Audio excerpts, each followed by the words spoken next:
Bike लेकर घर से निकला है। ठीक है। तो ये बात है, रोड के ऊपर किसी गाड़ी ने हिट किया है इसको। साथ ही थे तो कहते मैं घर जा रहा हूँ और घर जाके चेंज करके मैं बाइक पे आता हूँ। ठीक है। बस वो बाइक पे आना उसकी मौत का सबब बन गया। तकरीबन 24 साल इसकी उम्र थी। ठीक है। और ख्वाजा नदीम सईद वहीं साहब का ये इकलौता बेटा है। हर टाइम हमें हंसाता ही था, मतलब कभी भी साथ बैठना तो यही सोचना कि इसने हंसाना ही है बस। कहा यह जा रहा है कि किसी गाड़ी ने हिट किया था इसको और इसको खासी चोटें भी आई थी। क्या हादसाती मौत हम कह सकते हैं? भाई अब वो ही नहीं रहा तो मैंने किसके लिए खड़े होना है। MYK न्यूज की वीडियोस देखने के लिए हमारा चैनल सब्सक्राइब कीजिए। जी बिल्कुल नाज़रीन, ख्वाजा नदीम वही साहब हमारे साथ इस टाइम मौजूद हैं। जवान बेटा, लेकिन ये हादसाती मौत या इसके पीछे कोई साजिश या क्या मुहर्रकात हैं, लेकिन अभी इन्होंने कोई कार्रवाई भी नहीं की इस पर। इनसे जानते हैं। अस्सलाम वालेकुम सर। जी वालेकुम जी। सर ये मुझे बताइएगा कि ये किस टाइम ये हादसा पेश आया? ये कल 6 के बजे जी बाइक लेकर घर से निकला है। ठीक है। तो ये बात है, रोड के ऊपर किसी गाड़ी ने हिट किया है इसको। ठीक है। वहाँ पे सेफ सिटी के कैमरे वगैरह? नहीं, कैमरा वहाँ नहीं था जी। वो अब गए, हम बाद में देखा सारा जाके, ठीक है। कैमरे नहीं थे। मैंने रिपोर्ट कर दी लेकिन उसकी जानवर ना हो सका, इसलिए फिर मैंने कोई भी कार्रवाई नहीं करवाई और मैंने खुद ही तहरीर करके दे दिया। मैं किसी किस्म की कोई कार्रवाई नहीं चाहता। सर इसको क्या हादसाती मौत हम कह सकते हैं या फिर इसके पीछे? जी मेरे लिए तो हादसा थी मौत ही है जी। ठीक है। मेरे साथ तो हादसा हो गया ना। अब जिसने हिट किया वो बेहिस आदमी था, कौन था, मैं किसके ऊपर क्या नाम लगाऊं। मुझे तो इस वक्त अपने दुख की बड़ी हुई है, अपने मामला की बड़ी हुई है। मेरा किसी से कोई क्लेम नहीं है, किसी के साथ कोई ऐसा इशू? कोई इशू नहीं। बस मैंने अल्लाह की राह पे माफ़ कर दिया। अगर किसी से गलती हुई है, इकलौता बेटा आपका जवान। भाई अब वो ही नहीं रहा तो मैंने किसके लिए खड़े होना है। बस अल्लाह जाने और अल्लाह के काम जाने। और दुआ करे, बस आपके चैनल के ज़रिए सबको कहूँगा कि दुआ करे उसके लिए, अल्लाह उसकी मंजिलें आसान करे। जी बिल्कुल नाज़रीन, इनका यही कहना है कि हादसाती मौत है तो इस पर हमने कोई कार्रवाई नहीं करनी। लेकिन सेफ सिटी के कैमरे, CTO लाहौर साहब, आज ख्वाजा साहब का बेटा है, कल को किसी और का बेटा होगा, ये कार्रवाई नहीं कर रहे। इनका अपना एक कहना है कि नहीं करनी, लेकिन किसी और के साथ होता है तो उसका ज़िम्मेदार कौन है? वहाँ पे सेफ सिटी कैमरे मौजूद हैं जहाँ पे ज़्यादा रश है, लेकिन वहाँ पे नहीं जहाँ पे हादसे होते हैं। इन हादसों को कैसे रोका जाए? आपने हर जगह पे सेफ सिटी के कैमरे जो लगा दिए, ऐसी एक्टिविटी जो कर दी गई है कि उस पे कोई भी ऐसे कुछ करता है, हादसा होता है तो फ़ौरन अरेस्ट हो जाता है, लेकिन इनकी तरफ से कोई कार्रवाई नहीं, कोई पोस्टमार्टम नहीं है, कोई रिपोर्ट नहीं है। उनका कहना है कि हादसाती मौत है, लेकिन कानून अपना जो है उसका राइट ले सकता है कि इस हादसे की थोड़ी सी इन्वेस्टिगेशन की जाए कि भाई आपने किस तरीके से गाड़ी चलाई है और इनके बेटे को हिट किया है। अगर इनका बेटा है, कल को किसी और का बेटा भी हो सकता है। तो ये जो जिम्मेदारी है ना हमारे इदारों की है कि इस चीज़ को एक्टिव किया जाए।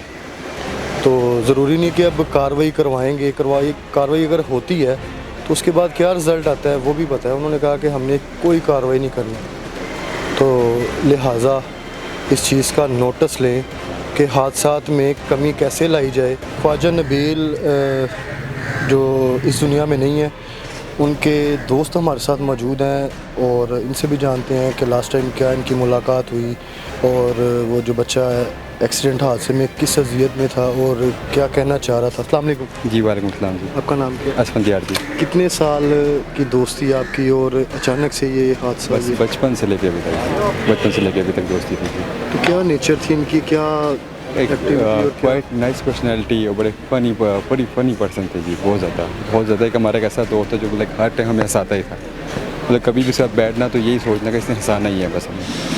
हर टाइम खुद भी हंसना, हमें भी हंसाना, मतलब फ़नी बातें करनी।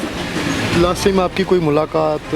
जी लास्ट टाइम हम जब उसकी कहते हैं डेथ हुई थी उससे 3 घंटे पहले हम सारे साथ ही थे। ठीक है। साथ ही थे तो कहते मैं घर जा रहा हूँ और घर जाके चेंज करके मैं बाइक पे आता हूँ। ठीक है। बस वो बाइक पे आना उसकी मौत का सबब बन गया। बाइक पे आपके पास आए हैं? नहीं, बाइक पे वो जहाँ पे हमने रात को इकट्ठे होना था वहाँ पे जा रहे थे। ठीक है। तो वो चले गए, उसके बाद आपको कब इतला मिली इस चीज़? जैसे उसका एक्सीडेंट हुआ था उसके within like half an hour hospital गए? कितना घंटा, कितना टाइम उनकी सांसें चल रही थी? कोई आखिरी लम्हात में क्या बयान? हॉस्पिटल 7 बजे से रात 7 बजे से सुबह 9 बजे तक हम उधर ही थे, रात को बहुत दर्द में था, लेकिन अल्हम्दुलिल्लाह डॉक्टर ने हमें कह दिया था कि वो रिकवर हो गए हैं। उसके बाद हमें भी थोड़ा सुकून मिला और हम भी अपने घरों को आ कितने गए। घंटे का ऑपरेट था ये? ऑपरेट तो 4 घंटे का था, लेकिन सारी रात दर्द में ज़रूर रहा वो। हालत बहुत ख़राब थी, उसके चेहरे की हालत बहुत ख़राब थी। क्या क्या मतलब कि बॉडी के जो शोल्डर उसका डिस्लोकेट हो गया था, ठीक है। उसके बाद उसका जो फेस स्ट्रक्चर था टोटली डेड हो गया हुआ था, ठीक है। दिमाग उनका ठीक था बिल्कुल, जो हमें सुकून मिला, दिमाग ठीक है, लेकिन जो अल्लाह को मंजूर वही हुआ जी। तो क्या समझ रहे हैं कि ये हादसाती मौत है ये? बिल्कुल जी, हादसाती मौत है, हादसाती मौत है जी, हादसाती मौत है। बस अभी दोस्त नहीं है पास, और कुछ यादें, कुछ लम्हात, अभी कोई ऐसी जो इनकी बात जो आपको कि यार मैं शेयर करना चाहूँ? अभी हम यही बात कर रहे थे कि हमें बहुत फ़ोन करता था, तो हम उसे कहते यार बीनी बहुत तंग करता है, बहुत फ़ोन करता है, तो वो तंग करना में याद आ रहा है। वो हमें अफसोस हो रहा है कि हमने क्यों ऐसी बात की इससे। ये तंग ही करता तो हमें अच्छा था। हंसी मजाक और हर टाइम तीन शौक थे उसको। एक अच्छी गाड़ी, अच्छा खाना, ठीक हो गया। उसके बाद क्या कहते हैं, हमें हंसाना और ख़ुद हंसना। टोटल कितने मतलब के दोस्त आप? 2-3 हैं या कोई ज़्यादा दोस्त गैदरिंग? उसका मेरे 2 दोस्त होंगे, बाकी दोस्तों के दोस्त 2 दोस्त होंगे, उसके बहुत दोस्त थे। उसकी वजह उसकी पर्सनैलिटी थी, उसकी वजह से उसके बहुत दोस्त थे। किसी के साथ कोई लड़ाई नहीं, किसी का कोई कुछ नहीं, किसी का दिल दुखाना नहीं। सबसे बड़ी बात पर्सनैलिटी ऐसी थी कि वो किसी का दिल दुखाता नहीं था, खुद भी हंसना, लोगों को भी हंसाना, सीरियस हो बैठ नहीं सकता था। नदीम साहब से अब मिले, अभी इस कंडीशन में नहीं है कि हम उनसे बात करें, तो बाप के लिए बड़ा बाप के मुश्किल है। लिए वो और एक सारी रात जितना वो रोए हैं, तो मेरा ख्याल है कि हम साथ थे उनके। उनको संभालना, अल्लाह उनको सब्र दे, और अल्लाह ने उनको सब्र इतना दिएगा, आप देख सकते हैं कि कितने सब्र से बैठे हुए हैं। अंदर के हाल तो अल्लाह बेहतर जानता है, वो बेहतर जानते हैं जी। हमारे साथ सीनियर सहाफ़ी खुरम पाशा साहब मौजूद हैं। नदीम वई साहब, उनके कुछ मामला चल रहे थे और उन पे FIR भी हुई है, और अभी हम उनकी रिहाइशगाह पे मौजूद हैं। उनके बेटे की एक कार एक्सीडेंट में जो हादसा हुआ है, ये हादसा है या फिर इसके पीछे किसी की साजिश है? इनसे जानते हैं कि सर सारे मामला हैं क्या? एक लौता बेटा है इनका। अस्सलाम वालेकुम सर। जी वालेकुम सलाम। सर ये अभी इनके जो मामला चल रहे थे नदीम भाई साहब के, और साथ ही ये एक उनके बेटे के साथ ये हादसा हुआ है, या किसी की कोई साजिश है? ये सारा मामला क्या एकदम से जो है ना, एक लौता बेटा इनका ये? जी बिल्कुल, ख्वाजा नबील तकरीबन 24 साल इसकी उम्र थी, ठीक है। और ख्वाजा नदीम सईद भाई साहब का ये इकलौता बेटा है, ठीक है। वो गुज़श्ता शाम एक ट्रैफिक हादसे का शिकार हुआ। ये अपनी हैवी बाइक पे था जो 2 रोज़ कबल ही ली थी इसने, ठीक है। तो घर से निकला है, तो जो करीम ब्लॉक मार्केट वाला इशारा इकबाल टाउन से, तो उधर से जो रोड जा रहा है ना, यूनिवर्सिटी रोड जो कहलाता है, जो जिना अस्पताल को जाता है, उस रोड पे कहा यह जा रहा है कि किसी गाड़ी ने हिट किया था इसको, और इसको खासी चोटें भी आई थी। और रात गए इसका एक सर्जरी का अमल शुरू किया गया, क्योंकि डॉक्टर्स का जो बोर्ड था उन्होंने डिसाइड किया था कि 3 से 4 सर्जरियाँ इसकी होंगी, क्योंकि इसके जबड़े टूट गए थे। अच्छा, फिर इसकी नहीं, हेलमेट नहीं था पहना हुआ, ठीक है। और दूसरा एक जो इसकी यहाँ से हड्डी एक टूटी थी, तो वो सांस की जो नाली होती है ना, उसको उसने दबा दिया था, ठीक है, जिसकी वजह से उसको सांस लेने में बड़ी प्रॉब्लम पेश आ रही थी। तो जो रात को इसकी सर्जरी का अमल शुरू हुआ वो सुबह तक जारी रहा था इसका, लेकिन डॉक्टरों ने सरतोड़ कोशिश की, अल्लाह ताला को जो मंजूर था वही हुआ। इसमें मुख्तलिफ़ पहलुओं पे देखा भी गया, और कुछ शवाहिद ऐसे मिल रहे थे कि इसे किसी प्लानिंग के तहत हिट किया गया, और कोई ना कोई साजिश है इसमें। और इस हवाले से जो पुलिस अफसरान थे वो जिना अस्पताल थोड़ी देर पहले तक भी मौजूद रहे, लेकिन नदीम भाई साहब ने ये डिसाइड किया कि वो किसी किस्म की कोई कानूनी कार्रवाई नहीं करेंगे। तो उन्होंने इस चीज़ का फिर एक एफिडेविट भी लिख के दिया पुलिस के काम को कि मैं कोई कार्रवाई करना नहीं चाह रहा। गो के पुलिस ने अपने तौर पे जो उस इलाके की में जो सेफ सिटी के कैमरा लगे हुए हैं, वहाँ से एक फुटेजेस निकलवाने के लिए भी उन्होंने लिख के भेजा है। तो मे भी कोई फुटेजेस ऐसी आएँ जिससे कुछ चीज़ की निशानदेही हो सके, लेकिन वो जो सेफ सिटी कैमरा है वो चौक में तो मौजूद हैं, लेकिन जिस जगह ये हादसा हुआ वहाँ कैमरा कोई नहीं था।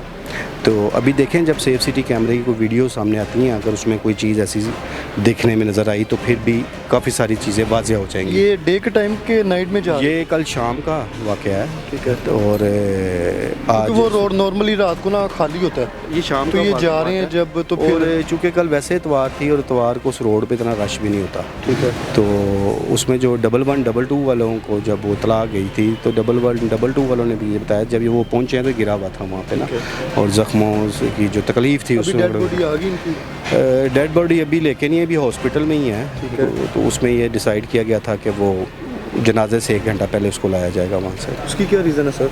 कुछ कंडीशन ऐसी थी बॉडी की। पोस्टमार्टम वगैरह? नहीं, पोस्टमार्टम तो सूरत में होता है कि अगर ये कोई मुकदमा दर्ज कराते हैं ठीक है। तो उस सूरत में पोस्टमार्टम किया जाता है, लेकिन चूँकि उन्होंने वहीं साहब ने ये कह दिया कि जी मैंने कोई कानूनी कार्रवाई नहीं करनी।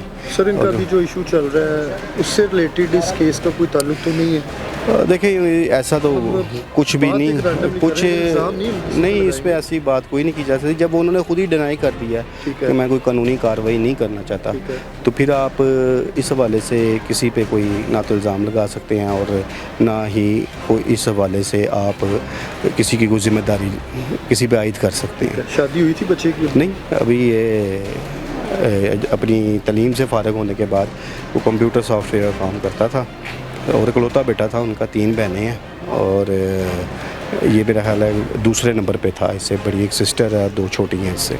और सर कौन कौन सी शख्सियत यहाँ पे जो है जनाजे में शिरकत की, किन लोगों ने? इसमें लाहौर से बहुत ज़्यादा लोग आए हुए हैं और इसमें खुसूसन ताजर बरदरी की बड़ी तादाद यहाँ मौजूद है, मुख्तलिफ मार्केटों के सबूत, क्योंकि ख्वाजा नदीम सईद वाई का लाहौर की ताजर बरदरी में खुसूसन चैम्बर ऑफ कॉमर्स में एक खासा उनका असर रसूख भी है, तल्लक वास्ता भी है। तो एक ताजरों की और बिजनेसमैनों की बड़ी तादाद इस वक्त यहाँ पे शरीक है। जी बिल्कुल नाज़रीन, अभी हम उनकी रिहाइका पे मौजूद हैं और अभी आप देख सकते हैं कि डेड बॉडी जो है वो तकरीबन 1 घंटा पहले आएगी और वारसिन के जो हवाले की जाएगी, फिर उसकी तदफीन की जाएगी और अभी की सूरत हाल ये है। अपने प्रोग्राम का फीडबैक जो है ना वो लाजमी देना है। इसी के साथ अपने होस्ट आमिर भट्ट को इजाज़त दें। अल्लाह हाफिज़।